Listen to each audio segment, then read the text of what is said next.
श्री स्वामी समर्थ। आजच्या व्हिडिओमध्ये मी तुम्हाला सांगणार आहे की रामनवमी कधी आहे, त्याचा वेळ कधी आहे आणि या दिवशी आपल्याला कुठल्या कुठल्या सेवा करायच्या आहे आणि या दिवशी आपल्याला रामरक्षा स्तोत्र बघा, हे रामरक्षा स्तोत्र आहे, हे जे पठण करायचं आहे, हे का पठण करायचे आहे, कशासाठी पठण करायचे आहे, हे मी तुम्हाला आजच्या व्हिडिओमध्ये सांगणार आहे। चला तर सुरू करूया। बघा, आता आपली सर्वात पहिलं आपण बघूया की 26 तारखेला वार गुरुवार या दिवशी आपली रामनवमी आहे आणि 12:30च्या वेळेमध्ये रामांचा जन्म झालेला आहे, प्रभू श्रीरामांचा जन्म झालेला आहे बघा। आणि या दिवशी आपल्याला रामनवमी आहे, ते काय करायचे आहे मेन सेवा, सगळ्यात मेन तुमच्याकडे श्रीराम प्रभूचा फोटो नसेल किंवा मूर्ती नसेल तर काय करायचं आहे, सरळ तुमच्याकडे आपल्या महाराजांचा फोटो असेल, स्वामींचा किंवा मग छोटे बालकृष्ण असेल तर त्यांच्यावर तुम्ही अभिषेक करू शकता, दुधाने, दह्याने, तुपाने, पंचामृताने, तुमच्या इच्छेने, पाण्याने। देव काही म्हणत नाही मला हे हवं आहे ते हवं आहे, देवांना महाराजांना फक्त सेवा हवी असती। आणि कुठलीही सेवा, जसं सगळ्या नद्या मिळून संगम तयार होतो, एकाच नदीमध्ये जातात, तसंच सगळ्या देवांची सेवा केली तर आपल्या महाराजांच्या चरणी जाते, तसं मी तुम्हाला सांगते।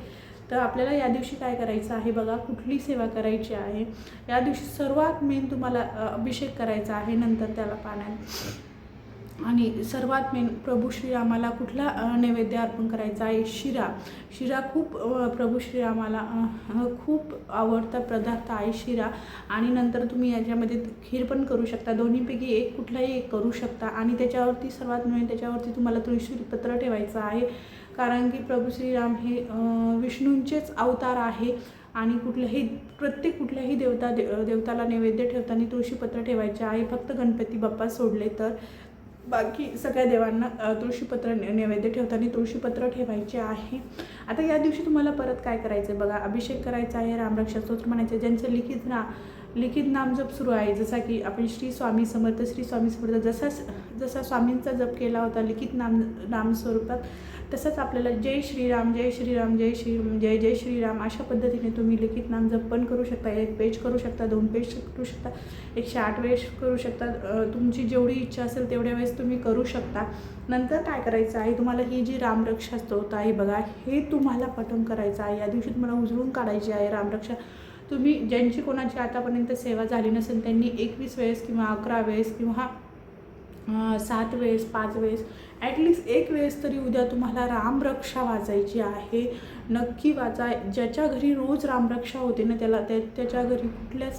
त्याच्या घरी कुठल्याच औषधी गोळ्याची गरज पडणार नाही बघा, खूप रक्षण करते। ज्यांचे मुलं खूप हट्टी आहे, चिडचिडे आहे, ऐकत नाही, अभ्यासात प्रगती होत नाही, त्यांनी सगळ्यांना सांगते, त्यांच्या मम्मी, काकू, मावशी, काका सगळ्यांना सांगते की नक्की तुम्ही रामरक्षा उद्यापासून तरी रोज एकदा सकाळी संध्याकाळी कुठल्याही वेळेत वाचा, सकाळी संध्याकाळी तुम्हाला ही खूप प्रभावी सेवा आहे बघा, रामरक्षा वाचायची आहे।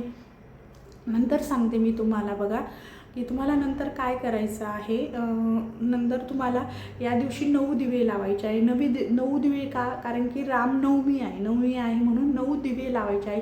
तुम्ही पत्नीत लावा, मोठकुळे आपले ते याचे बनवा, कणकेची बनवा, किंवा मग कुठलेही आपली जो रोजचा दिवा असतो तसे 9 दिवे लावा, कुठलेही लावा, तुम्ही बाहेर लावू शकता, घरात लावू शकता, सरळ प्रभू श्रीरामाचा फोटो असेल किंवा मूर्ती असेल त्यांच्या पुढे लावू शकता आणि त्यांना प्रार्थना करायची आहे की माझ्या कुटुंबाचं रक्षण करा। प्रभू श्रीरामाला ही विनंती करायची आहे की माझ्या परिवाराचं, माझ्या घराचं, माझ्या नातलगाचं सगळ्यांचं रक्षण करा अशी विनंती करायची आहे।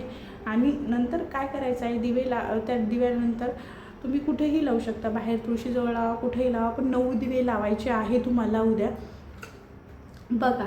नंतर तुम्हाला रामरक्षा म्हणायचं आहे, तुम्ही जप पण करू शकता 108 वेळेस, कुठल्याही राम मंदिरात जा, तुम्ही या दिवशी दानधर्म करण्यालाही खूप पुण्य आहे। आणि आपल्या पूर्ण जगात, म्हणजे सगळ्या जगामध्ये, महाराष्ट्रात, ऑल इंडिया, कुठेही दुसऱ्या देशामध्ये वगैरे सगळीकडे उद्या रामरक्षा स्तोत्र, सगळ्या कुठल्याही केंद्रात ही सेवा रोज सुरू आहे, रामरक्षा स्तोत्र वाचण्यात तुम्हीही उद्यापासून सुरू करा। चला कसा वाटला व्हिडिओ नक्की सांगा. मी जेवढं मला माहिती होतं तोडकं मोडकं मी तुमच्या पुढे सादर केलेलं आहे. व्हिडिओ आवडल्यास लाईक शेअर सबस्क्राईब नक्की करा. भेटूया अशाच एका नवीन व्हिडिओमध्ये. जय श्रीराम.